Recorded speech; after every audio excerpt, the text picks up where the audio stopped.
I'm joined on the line by South African Rob Boffard, who's Skyping us from Canada.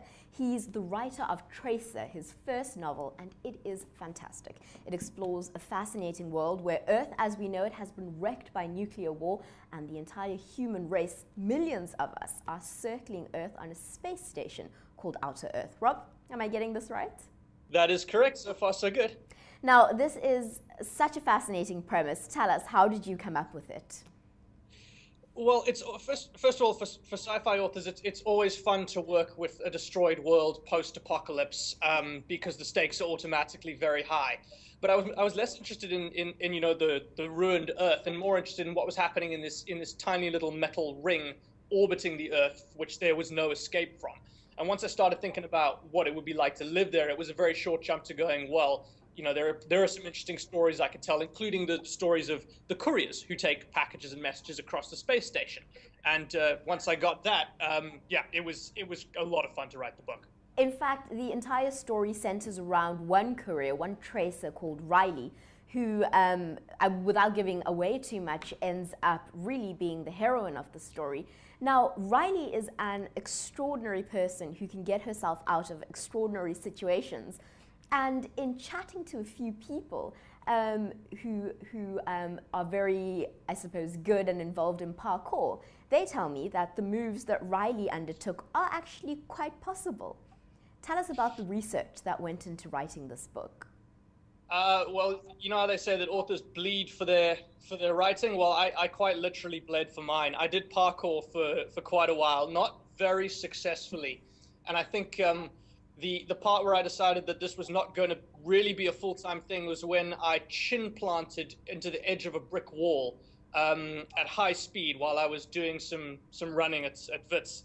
And that hurt a hell of a lot. I love parkour. I love doing it. It was great fun. And I know a huge amount about it, but I am not a very good TRACER, as they call people who practice parkour. I'm much happy writing about it in a fictional setting and letting Riley do all the hard work. Now let's keep talking about trying to keep this book as true to life as possible. Obviously, there'd be a lot of science involved in keeping the human race alive in Outer Earth. There are oxygen systems that you speak about and systems in place to keep radiation away from Outer Earth. How did you make this as scientifically feasible, let's use that word, as possible? That was a surprising amount of fun. One of the things I wanted to do was, as you say, make sure that the station could scientifically exist. So I found an actual rocket scientist, was living in London at the time, and I phoned up a man named Barnaby Osborne at Kingston University in South London. And he very graciously let me come down to his office and listen to my description of the space station and said, well, your space station sucks, but I can make it better. And so he told me the best ways to make the station scientifically possible. He showed me around his lab. He really gave me everything I needed. And there were a couple of other things. I talked to an entomologist, so a guy who studies insects, to make sure that insects as a food source was possible, and it was. I'm not sure they taste very nice, but it definitely is. I talked to an expert on fusion reactors to make sure that my fusion was that the fusion reactor at the center of the station could work. Yeah, I put in a huge amount of work, and I'm very, very happy that one of the things that people are saying about the book is that it feels like it could happen. It feels like it's all possible. Now, one of the most striking things about this book is you're not given very much time before the action really starts, and it doesn't let up until the end of the book. Was that your intention, to write a book where you are constantly keeping your reader kind of buzzing instead of gradually leading up to a big crescendo? It's an interesting question. I mean, when I wrote this book, I had no idea what I was doing. It was something I'd never done before, so I didn't really have any intention. But from the start, from the very first word, it was always go, go, go, go. And I think that's more a reflection of my personality and the kind of books I like to read. More than any sort of plan that I had. I try to write things that my 16-year-old self would geek out over, and I think my 16-year-old self would just go absolutely wild about this book. So yeah, it wasn't my intention from the beginning, but I'm very happy it turned out that way. Your characters in your world are so interesting, because if the entire human race were to be shoved onto a metal ring orbiting the Earth, of course we would have different cultures and different languages, and different sectors would be named after things that remind us of Earth. And that's what you chose to do. You mashed together these cultures almost seamlessly. Was it a difficult thing to do? You know, you're right. When you know, there's that old story about if the human race was a village of 100 people, what would it look like? And I was kind of using that as a basis. And one of the things I realized was, yeah, there would be a lot of different cultures on here, but also things like, for example, race would disappear. I would imagine that when you're in a confined space like that with a small number of people, and you have to work together, then things like race and the color of people's skin, that kind of goes away, and that's not an issue. It's far more important who you are and what you can do. The one thing I did keep was religion and different types of religions. I removed all sorts of religious discrimination because that wasn't really something I was interested in exploring in this particular book. But it was quite a lot of fun to go, okay, well, how would religions have changed in 100 years in a confined space? What new gods would have come into play? What old gods would have fallen out? So yeah, that was something I thought about when I was writing the book. I hope I've got it.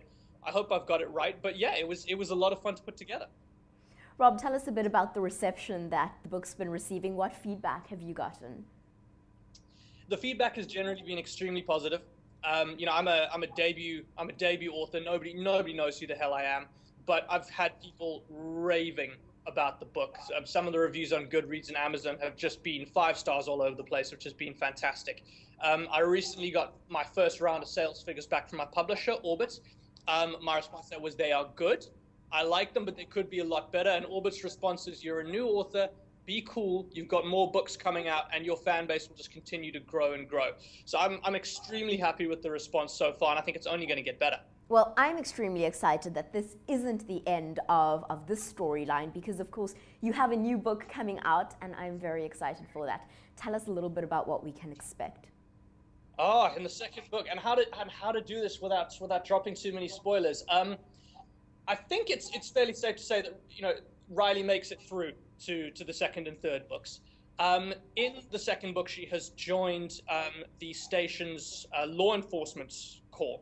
So she's part of that, and a certain situation arises from her past that comes back to haunt her and puts her and the station in a very, very difficult situation. Oh, and by the way, there's a deadly virus that's suddenly decided to spring up and start ravaging outer Earth. And if you talk to anybody involved in developing and designing space stations, there are 2 very nasty things you really don't want in space. One is disease, and the other is fire, and you get a hell of a lot of both in the second book.